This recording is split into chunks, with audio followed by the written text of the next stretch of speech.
Hello दोस्तों, स्वागत है आपका मेरे इस चैनल में जिसका नाम है 1 to 1 चेस क्लास और मैं हूँ चेस कोच नसीम अख्तर। आज हम डिस्कस करने वाले हैं चेस के 2 स्पेशल मूव्स के बारे में। एक है कैसलिंग और दूसरा है एन पासेंट।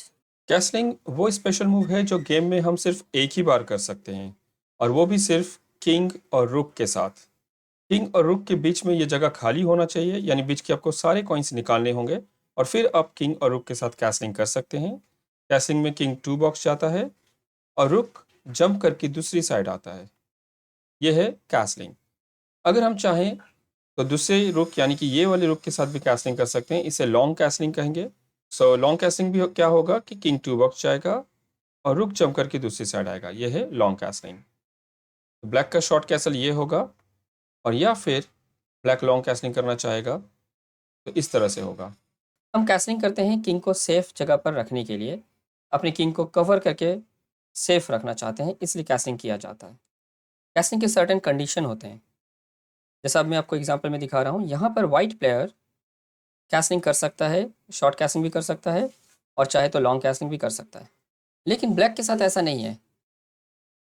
ब्लैक अगर कोई भी कैसलिंग करना चाहिए, साइड ये रुक के साथ कैसलिंग करना चाहे तो भी पॉसिबल नहीं है, और ये साइड करना चाहे तो भी पॉसिबल नहीं है, क्योंकि ब्लैक किंग अपनी जगह पर नहीं है। ब्लैक किंग ऑलरेडी मूव कर चुका है। किंग का असली जगह ये स्क्वायर होता है ब्लैक किंग का, ई लाइन में, पर किंग यहाँ पर है डी लाइन में। इसका मतलब क्या है कि किंग ऑलरेडी मूव कर चुका है। तो यह है पहला कंडीशन। अगर किंग को मूव कर चुके हैं तो कैसलिंग उसके बाद नहीं कर सकते हैं। अभी अगर चेक है तो चेक के टाइम पे हम कैसलिंग नहीं कर सकते हैं। यह है रूल नंबर 2। मैं आपको करके दिखा रहा हूँ। ये देखो, कैसलिंग नहीं हो सकता है। सो चेक के टाइम पे हम कैसल नहीं कर सकते हैं। किंग को बचाने के लिए हम किंग को मूव नहीं करेंगे, क्योंकि अगर हमने किंग मूव कर दिया तो अगेन कैसलिंग नहीं हो सकेगा। तो किंग को बचाने के लिए हम खेलेंगे जैसे कुछ इस तरह से मूव, कि दूसरे कॉइन के हेल्प से हम किंग को कवर करेंगे और उसके बाद नेक्स्ट मूव में हम कैसलिंग कर सकेंगे। रूल नंबर 3, अगर हमने रुक को मूव कर दिया कहीं भी तो फिर हम उस रुक के साथ कैसलिंग नहीं कर सकते। अगर हमने दोनों में से किसी भी एक रुक को मूव कर दिया, फॉर एग्जाम्पल जैसे मैं आपको दिखा रहा हूँ कि मैंने ये रुक को मूव किया और उसके बाद ब्लैक ने भी कुछ खेला, अब हम शॉर्ट कैसलिंग कर सकते हैं पर लॉन्ग कैसलिंग नहीं कर सकेंगे, क्योंकि हमने रुक को मूव कर दिया है। अगर हमने रुक को वापस उसकी ओरिजिनल प्लेस में लेकर भी गया तो भी हम ये साइड कैसलिंग नहीं कर सकेंगे, क्योंकि हमने रुक को मूव कर दिया है। तो यह है रूल नंबर 3 कि हमने अगर रुक मूव किया तो उस रुक के साथ कैसलिंग नहीं कर सकते हैं। हाँ, चाहे तो दूसरे वाले रुक के साथ कैसलिंग कर सकेंगे। रूल नंबर 4 ये है कि अगर ओपोनेंट ने रुक को अटैक किया है, सिर्फ रुक को अटैक किया है, तो वो टाइम पे हम कैसलिंग कर सकते हैं। जैसा कि मैं आपको दिखाता हूँ, रुक पर अटैक था पर फिर भी हमारा कैसलिंग हो गया।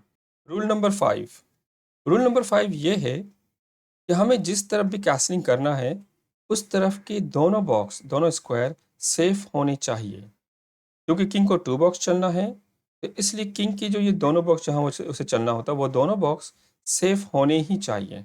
अगर ये स्क्वायर गार्डेड है तो भी कास्टिंग नहीं हो सकेगा, और अगर ये स्क्वायर गार्डेड है तो भी कास्टिंग नहीं हो सकेगा, क्योंकि किंग को हम चेक की पोजीशन में तो नहीं ला सकते। हाँ, हम चाहे तो यहाँ दूसरी साइड कैसलिंग कर सकते हैं। इस एग्जाम्पल में वाइट प्लेयर शॉर्ट कैसलिंग अभी कर सकता है, क्योंकि ये दोनों स्क्वायर सेफ है। लेकिन अब यहाँ इस पोजीशन में लॉन्ग कैसलिंग वो नहीं कर सकता है, क्योंकि रुक ने ये स्क्वायर गार्ड किया है। इनको ना तो हम चेक की पोजीशन में ला सकते हैं, कोई भी चेक की पोजीशन में, और ना ही इनको वो स्क्वायर से क्रॉस करके हम आगे ले जा सकते हैं जो स्क्वायर ऑलरेडी गार्डेड है। तो ये था 5 रूल्स कैसलिंग के। ठीक है, अब हम डिस्कस करते हैं एन पासेंट के बारे में। एन पासेंट एक स्पेशल मूव है। एन पासेंट एक पॉन से हो सकता है दूसरे पॉन को मारने के लिए। और वो किस तरह से होता है? जब भी कोई पॉन फिफ्थ लाइन में पहुंच गया है, जैसे कि यहाँ एग्जांपल में ये वाइट का पॉन फिफ्थ लाइन में पहुंच गया है, और ब्लैक क्या सोच सकता है? ब्लैक सोच सकता है कि अगर उसने पॉन को 1 बॉक्स खेला तो वाइट उसे इजीली कैप्चर करेगा और फिर आगे चलकर वो क्वीन बना सकता है। तो वो इस पॉन को स्किप करना चाहेगा, इस पॉन से बचकर आगे निकलना चाहेगा, और इसके लिए वो 2 बॉक्स भी खेल सकता है। लेकिन वाइट इस पॉन को अभी भी मार सकता है इस तरह से, और इसे ही एन पासेंट कहते हैं। ये एक स्पेशल मूव है जिसके थ्रू हम अपनी पॉन से ओपोनेंट के पॉन को मार सकते हैं। फिर से मैं दिखा रहा हूँ ये कैसे हो सकता है कि जब कोई पॉन फिफ्थ लाइन में आ गया हो और उसके सामने कोई पॉन 2 बॉक्स खेलता है, तो ही हम इस पॉन को मार सकते हैं अभी इस तरह से, और इसे ही एन पासेंट कहते हैं। ये एन पासेंट वाला मूव करना कोई कंपलसरी नहीं होता, ये चॉइस है। वाइट यहाँ पर एन पासेंट करना चाहे तो कर सकता है, या कुछ और खेलना चाहे तो वो भी खेल सकता है। लेकिन अगर वाइट ने कुछ और खेल दिया तो फिर नेक्स्ट मूव में वो एन पासेंट नहीं कर सकता है। यानी कि ये जो एन पासेंट का चांस था, ये सिर्फ एक मूव के लिए ही रहता है। जब आपको एन पासेंट करने का मौका मिला तभी आपको इमिडिएटली एन पासेंट करना होगा, या उसके बाद आप नहीं कर सकेंगे। यहाँ पर मैं एक और एग्जांपल दिखा रहा हूँ, और इस बार यहाँ पर 5th रैंक में ब्लैक का पॉन है। यानी कि अगर वाइट ने अपने इस पॉन को 2 बॉक्स खेला, अगर 1 बॉक्स खेला तो उसे फिर हम नॉर्मल वे में कैप्चर कर सकते हैं, ये तो यूजुअल मूव है हमारा। लेकिन अगर उसने पॉन को 2 बॉक्स खेला तो ब्लैक प्लेयर एन पासेंट कुछ इस तरह से कर सकेगा। अगर यहाँ पर वाइट प्लेयर ने ए पॉन खेला 2 बॉक्स, तो भी यहाँ पर ब्लैक प्लेयर उसे मार सकता है एन पासेंट के थ्रू, और इस तरह से उसे खेलना होगा। दोस्तों यहाँ पर मैंने एक और एग्जांपल रखा है। इस सिचुएशन में ब्लैक किंग चेकमेट वाली पोजीशन में है, ब्लैक किंग के पास जाने के लिए कोई भी रास्ता नहीं है, और जब कोई रास्ता नहीं है तो अगर हमने एक सही चेक दिया तो चेकमेट हो जाएगा। चेक देने के 2 ऑप्शन हैं, हम ए पॉन से भी चेक दे सकते हैं और सी पॉन से। यहाँ पर अगर हमने ए पॉन से चेक दिया ये चेकमेट नहीं होगा, क्योंकि ब्लैक प्लेयर अपने पॉन से इस पॉन को मार सकता है एन पासेंट के थ्रू। तो यहाँ पर ये चेकमेट ब्लैक ने बचा लिया। लेकिन अब अगर हमने चेक सी पॉन से दिया तो ये चेकमेट हो गया, क्योंकि हमने पॉन को 2 बॉक्स नहीं खेला, 1 बॉक्स खेला है, तो इसलिए ये बी पॉन हमारे सी पॉन को एन पासेंट के थ्रू नहीं मार सकता है।